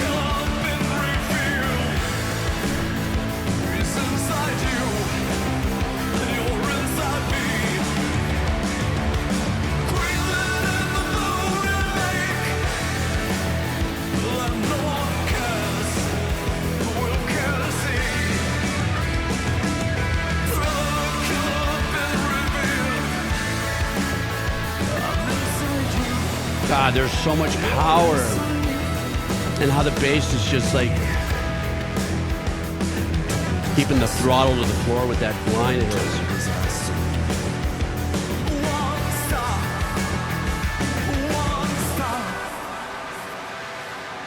That was it? Oh man, I was waiting for it to keep going. Great track, man. That was just a badass, super badass track. Yeah, the guy did have super stash, without a doubt. Kind of pulling the John Holmes there. That didn't sound right. That was not right. What a great freaking track. There was no two ways about it. I love the holding out and just the grinding out of the chords and really having them just saturated in kind of reverb kind of a thing. Almost like when that was all coming in, almost had that shoegaze vibe to it, you know, not everything that holds chords out and let it ring is a shoegaze, but when I say it, it's because it seems to me like the engineers, you know, really ramp up on the amount of reverb that's on it, that gives it that long, just cascading, you know, down foreverness vibe in your head. Even when the chords change, there's leftover, you know, of that last chord still dangling out there. So in its own way, it really starts to block chord itself. You know, if you're doing this right in the right key, obviously, and you're making the right chord changes on that, you let these things drift off into the distance, but they're still audible. You actually, in that kind of changing chords in the middle of, you know, if you're doing it like every 2 bars, they actually will blend together into their own chord configuration that's dangling out in the back. The leftover tones that are, you know, it's not harmonics. I'm talking about the fact that these notes dangle and then you'll hit another one that'll dangle and then all of a sudden, you know, there's a formulation of a very unique chord there. So, is what I'm saying. Wait, I'm gonna do one more. I'm gonna do one more for SB Lisa. SB, are you still here, Lisa? Come out, wherever you are.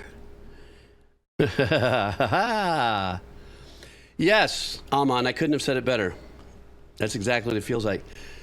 Where is Lisa? I'm sorry, did I say Lisa? SB. Is SB hiding back there? I know, Lisa, I always do that. You guys... I always do that. Okay. Guess what, SB? It's your turn. Then I'm going to take a short break, so hang on. SB, our glorious new mod lately of our moderate family. So SB's running around, but here. So she's probably shopping for her next wall of flesh outfit for her next journey into her bone-crushing mosh pit lovely self without having to give herself a fat lip, I guess. But here we go. Good morning to the Cados and, of course, yourself. Oh, thank you. The breakfast snack I'm bringing... The breakfast snack I'm bringing to you today is another Aussie band, this one from Brisbane. I have seen Headwreck 4 times this year. They seem to be supporting everyone at the moment. Saw them on August 1st as one of the supports for North Lane, and it will never cease to amaze me how much musicians improve over short periods of time when they're playing live a lot. I kind of blew that in my cadence. These guys just get noticeably better after every time I've seen them. Obviously, I had the best time. They were great. Enjoy. Okay, guys, we are doing a band here that, or I will rephrase that. We are listening to a band named Headwreck. This is courtesy of our Ahmad SB. And the name of the, oh, that's funny. The name of the track is The Only Thing I'll Eat at McDonald's, Filet-O-Fish. There's got to be something intertwined on that. All right, here we go. YouTube. Everybody go like, oh. It's Filet-O-Fish. Picks it up off the ground, just like me. 5-second rule. Let's go. Still edible.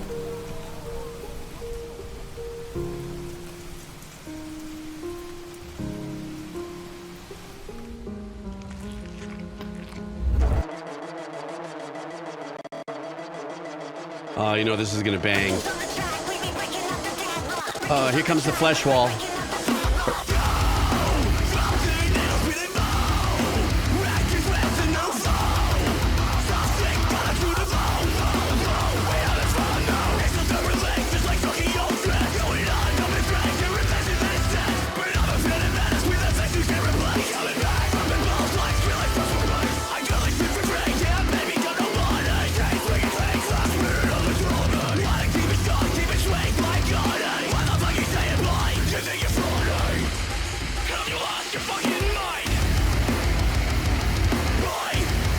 God, what a fried sizzle guitar sound.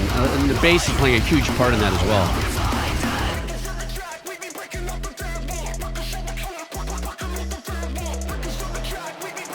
Tricky vocal stuff there. Chipmunkin'.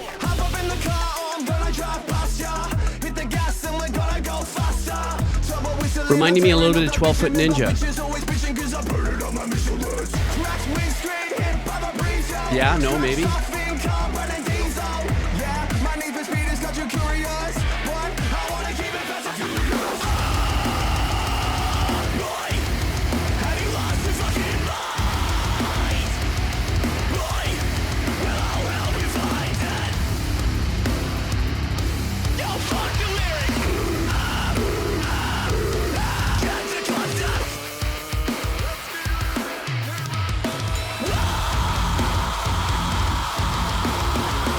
God, the drums sound insane with the engineering and the EQing.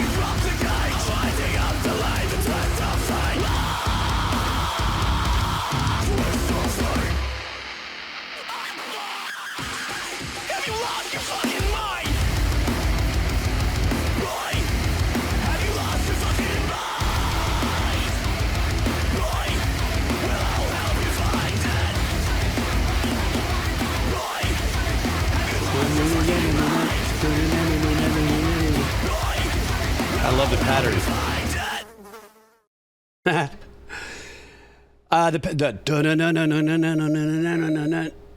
I love that pattern, man. It is so just death-riddled riffage. The energy and the power of the band is insane. I can understand SB, how you just completely... This is right up your alley in that bone-crushing kind of mosh pit kind of way. I like the merge of some of the EDM style stuff that they had in there, especially that middle area. That's where I kind of thought, little 12-Foot Ninja kind of vibe, because you know how they are. They're really brilliant in tossing in very unique sounds and stuff like that. Definitely way above my pain threshold as far as like I wouldn't be able to go to a show and get involved in a mosh pit, but I would sit down with these guys and enjoy a Filet-O-Fish. So the fact that they did that, you know, and you want to know what's really blowing me away right now? See that fly on that Filet-O-Fish box? I shit you not. When I was a kid and I got my very first Filet-O-Fish. This must be an omen. There was a fly in the tartar sauce. I love my mom. That's where we learned the 5-second rule. She just flicked it out the window of her, like, what was it? It was like a 60-something Mustang, and said, "Don't worry, son, it's still good." I'm not kidding. I'm not kidding. So, yeah. Okay, guys, I'm going to take a little break here, shorty. Let me stop my hard drive really quick. A little extra protein doesn't hurt in the 3-second rule. Yeah, I'm going to take a little bit of a quado break for a second.